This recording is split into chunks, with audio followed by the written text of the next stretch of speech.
आज भीमा कृषी व पशु प्रदर्शन 2026 ही खासदार धनंजय महाडिक साहेबांची एक संकल्पना आणि हे भीमा कृषी प्रदर्शनचं आता 18वं वर्ष आहे. मी बघतोय की ज्या उत्साहाने फक्त शेतकरी बांधवच नाही परंतु म्हणजे सर्वसामान्य लोक किंवा म्हणजे फॅमिलीज घेऊन सुद्धा लोक इथं मोठ्या प्रमाणात येताना दिसतात. कारण नवीन टेक्नॉलॉजीचा वापर, शेतीची माहिती ह्या सगळ्या गोष्टी तर आहेतच, परंतु पशूंवरती जास्त ह्या प्रदर्शनामध्ये भर असल्यामुळे आणि तुम्ही बघताय म्हणजे माझ्या पाठीमागं पण तुम्ही काही गाई म्हैशी बघू शकताय, माझ्यासमोर काही बैलं आहेत, इतके सुंदर आहेत आणि मला सगळ्यात गोष्ट जी भावते की ज्या आपुलकीने ते ह्या सर्व जनावरांचं ज्या पद्धतीने काळजी घेतात किंवा त्यांचा खुराक जो आहे किंवा त्यांची रोज तेल मालिश केली जाते, म्हणजे घरातल्या एका सदस्यासारखं एका लहान मुलासारखं त्यांना सांभाळलं जातं. त्यामुळे अतिशय चांगलं वाटते ते सगळं बघून आणि एकंदरीत ज्या आनंदाने लोक इथे येतात फार भावतं ते सगळं. खरं सांगायचं तर प्रत्येक वर्षी आपण रेडा वगैरे किंवा वळ असतो, यावर्षी सरडा आणला तो प्रामुख्याने दक्षिण अमेरिका खंडामध्ये सापडतो. नेमकं काय लोकांचं प्रतिसाद आहे?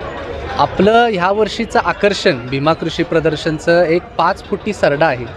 त्या सरड्याचं ब्रीडचं नाव हे इग्वाना आहे, जो परदेशातून आणलेला आहे इथं. आणि मी तिथल्या मालकांशी भेटलो आणि त्याची माहितीसुद्धा घेत होतो. तर खूप चांगल्या पद्धतीने त्यांनी त्या सरड्याची काळजी घेतली आहे. म्हणजे त्यांच्या अंगावरती सुद्धा ते खेळत वगैरे होतं आणि तो सरडा फार महागसुद्धा आहे. म्हणजे त्यांनी मला दाखवलं ते 5 फुटी सरडा जो आहे त्याची किंमत 5 लाख रुपयापर्यंत जाऊ शकते. तर अशीच त्यांच्यात लहान लहान पिल्लीसुद्धा आहेत आणि हे नवीन आकर्षण लोकांपर्यंत पोचणं किंवा अशा पशूंची माहिती असणं हे लोकांपर्यंत पोचणं अतिशय गरजेचं असते. आणि त्यामुळे आपण प्रत्येक वर्षी काही ना काहीतरी वेगळं अट्रॅक्शन आणण्याचा प्रयत्न करतो आणि ह्या वर्षीचा सरडा आहे. शेतकरी म्हणले की शर्यतप्रेमी देखील आला, हरण्याला देखील आपण तुम्ही नाही, हरण्याबद्दल मी खरं तर बोलल तेवढं कमी आहे. कारण कोल्हापूर नाही संपूर्ण महाराष्ट्र राज्यामध्ये हरण्याचा एक खूप मोठा फॉलोअर बेस आहे आणि उद्या आणि परवा दिवशी हरण्या इथं या प्रदर्शनामध्ये असणार आहे. लोक खास करून त्या बैलाला बघण्यासाठी येत आहेत. आणि खरं सांगायला गेलं तर मी एकदा हरण्याची रेस स्वतः बघितली आहे, त्यामुळं मी सुद्धा त्या बैलाचा एक फॅन आहे. कारण मी सुद्धा शर्यती म्हणजे रेसिंग हा क्षेत्र माझासुद्धा आहे, त्यामुळं रेसिंग रिलेटेड काही असो माझी आवड खूप निर्माण होते त्या गोष्टीमध्ये नेहमीच.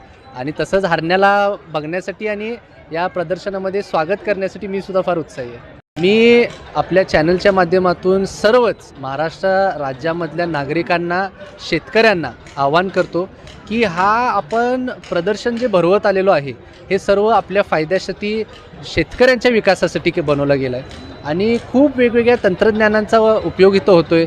मला जी सगळ्यात गोष्ट ह्यातली उत्कृष्ट वाटते ती म्हणजे डिजिटल फार्मिंग आणि AI म्हणजे आर्टिफिशियल इंटेलिजन्सच्या टेक्नॉलॉजीचा वापर आता शेतीसाठी कसा केला पाहिजे.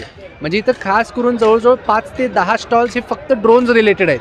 तर आज तुम्हाला माहिती आहे की टेक्नॉलॉजीचा वापर करून शेतकऱ्यांना फार मोठा त्याचा लाभ होत आहे. त्यामुळं आपण सर्वांनी येऊन ह्या प्रदर्शनाला भेट द्यावी अशी आपल्याला सगळ्यांना विनंती.